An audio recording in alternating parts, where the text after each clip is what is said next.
10 number, এটা আজীব এক ফজিলত। মুয়াজ্জিনের আজান শুইনা যারা নামাজে আসবে, এই নামাজিরা নামাজ পড়ে যে পরিমাণ সওয়াব পাবে, মুয়াজ্জিন একা সেই সওয়াব সব পাবে। তাবরানী শরীফ 2 নম্বর খন্ড 288 নম্বর পৃষ্ঠা।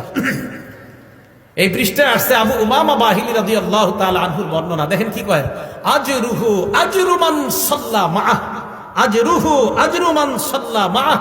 মুয়াজ্জিনের প্রতিদান ওই পরিমাণ যেই পরিমাণ মুসল্লি তার সাথে নামাজ পড়েছে, তারা যেই পরিমাণ সওয়াব পাবে, মুয়াজ্জিন ওই পরিমাণ সওয়াব আল্লাহর কাছ থেকে পাবে। তাহলে আজান আর দিন না, নাকি দিবেন ইনশাআল্লাহ? আজান সবাই দেওয়ার চেষ্টা করবেন, সহি শুদ্ধভাবে আলেমদের কাছ থেকে শিখবেন, শিখার পর আজান দেওয়ার চেষ্টা করবেন। আল্লাহ আজানের এই ফজিলতগুলা, ফাজাইলগুলা আমাদের সকলকে অর্জন করার তৌফিক দান করেন। তাহলে আজান দেওয়ার চেষ্টা আমরা ইনশাল্লাহ করবো। চান্স নিব তো ইনশাল্লাহ? আসলে সত্যি করে মন থেকে বলেন তো, কাদের কাদের এখন মনে হইতেছে না ইনশাল্লাহ এই ফজিলতটা আমরা অর্জন করা দরকার? সত্যি সত্যি দরকার তো এই আমলটা কইরেন। দুনিয়ার শ্রেষ্ঠ কথা, হাইয়া আলাস সালাহ হাইয়া আলাল ফালাহ। আসো কল্যাণের দিকে, আসো নামাজের দিকে, এর চেয়ে আর উত্তম কথা আর কি হতে পারে?